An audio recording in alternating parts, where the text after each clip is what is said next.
One of the best paid jobs in Tudor England was also one of the most disgusting jobs in human history. It was so filthy, so foul, and so socially repulsive that the people who did it were often forced to work after dark. They were called Gong farmers, and despite the peaceful name, they were not farming crops. They were crawling into pits filled with human waste. Because before modern toilets, before sewer systems, before flushing a problem away became something most people never think about, cities had a very simple problem. People kept pooping, and the poop had to go somewhere. In homes, inns, castles, taverns, and crowded streets, human waste collected beneath privies, inside cesspits, under floorboards, and in holes people tried very hard not to think about. But eventually, those holes filled up. And when they did, someone had to climb down and dig them out by hand. That someone was the Gong farmer. And what makes this story so strange is not just that the job existed. The strange part is that one of the most horrifying jobs in the city was also one of the most important. Because if the Gong farmers stopped working, the city did not just smell bad. The city became dangerous. Waste could overflow. Water could become contaminated. Homes could become unbearable. Disease could spread, and the polite world above ground depended on men crawling through filth below it. But almost nobody wanted to see them, almost nobody wanted to smell them, and almost nobody wanted to admit how much civilization depended on people it treated as disgusting.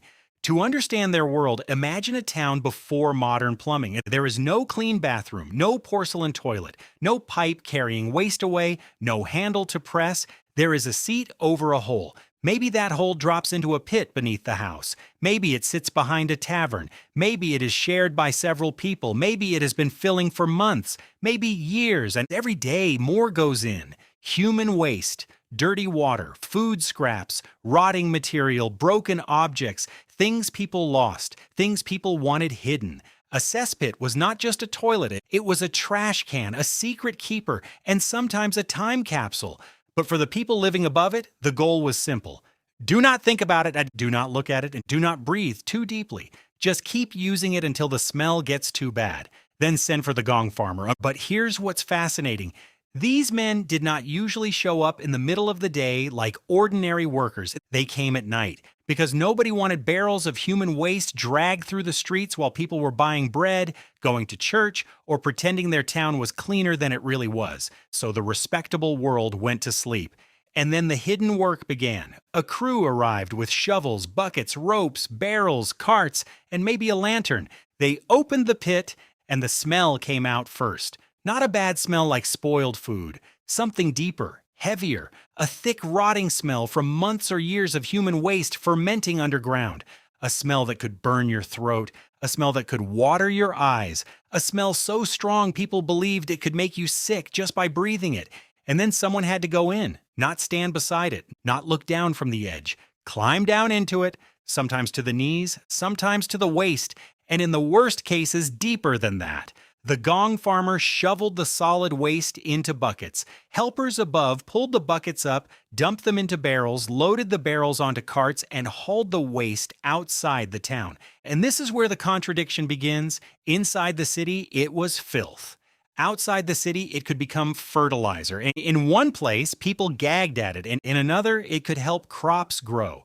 In public, the Gong farmer was avoided. In private, everyone needed him. He was disgusting and essential. That contradiction is the heart of the story. Because every society has jobs like this, jobs that make normal life possible, but polite people prefer not to notice. The gravedigger, the butcher, the executioner, the sewer worker, the cleaner who comes in after everyone else leaves. The Gong farmer belonged to that hidden world. He entered the places society wanted to forget existed, but the work was not just disgusting, it was dangerous. A cesspit was not simply a hole full of waste, it was a chamber of rot, and rot creates gases. In a deep, poorly ventilated pit, those gases could build up. A man climbing down might feel dizzy, then weak, then confused, and if he passed out inside the pit, he might not get back out. There are stories of people dying this way, not in battle, not in a grand disaster, not in some noble tragedy, but by slipping into the waste beneath a house and disappearing into the filth of everyone else's life. There was another danger too. Sometimes the wooden floors above cesspits rotted. A person could simply be using the privy, the boards could collapse, and they could fall straight into the pit below, which means the Gong farmer's world was not just filthy. It was unstable. The air could poison you. The floor could give way, and the pit could swallow you, and still every night someone had to go back in. But here's the strange twist. For all the horror of the job, Gong farmers could be paid relatively well, and that makes sense. Almost nobody wanted to do it. The city needed it done, the smell followed you, the danger was real, and the shame was part of the price, because if you were a Gong farmer, people knew. They might not want you near them. They might not want you living beside them. They might not want to sit close to you. The stink of the work did not disappear when the job ended, so the money had to be better. But money does not erase humiliation. And that is where this stops being just a weird poop story, because the Gong farmer was not creating the waste. Everyone else was. The rich created it. The poor created it. Priests created it. Merchants created it. Nobles created it. Children created it. Every house, every tavern, every court, every church, every person contributed to the problem. But only one kind of worker carried the disgust. That is the hypocrisy.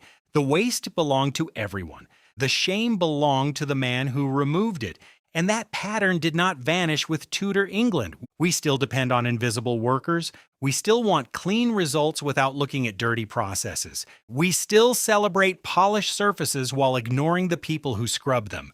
We still treat some labor like it is beneath us, even when our entire life depends on it being done. That is why the Gong farmer is more than a disgusting historical job. He is a reminder that civilization has an underside. Above ground, there are markets, churches, castles, shops, feasts, and clean clothes.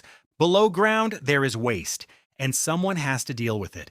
Every grand city has a hidden system underneath it, and before that system was pipes and machines and treatment plants, it was a man with a shovel standing in a pit, trying not to breathe too deeply. Eventually, modern sewage systems began to replace the old world of cesspits and night carts. The shovel gave way to pipes. The barrel gave way to infrastructure. The pit gave way to systems most people never see. And in a way, that made the hidden labor even more hidden, because now waste disappears so quickly it feels like magic. You press a handle, water rushes. The problem is gone. But of course, it is not gone. It is just somewhere else, handled by another system, maintained by another worker, hidden beneath another street. That is the final strange truth of the Gong farmers. They never really vanished. Their tools changed, their title changed, their conditions changed, but the basic human problem remained. Every society produces waste. Every society needs someone to handle what it refuses to look at. And every society reveals something about itself by how it treats those people. So the next time you hear about kings, castles, crowns, and medieval feasts, remember what was underneath them. Under the palace was a pit. Under the feast was waste. Under the beautiful city was a smell no painting can capture. And somewhere in the darkness, after the respectable world went to sleep, a man climbed down with a shovel and did the job nobody else wanted. Not because it was glorious, not because it was clean, not because history would remember his name, but because if he did not do it, everyone above him would eventually be forced to notice what they had been standing on the whole time.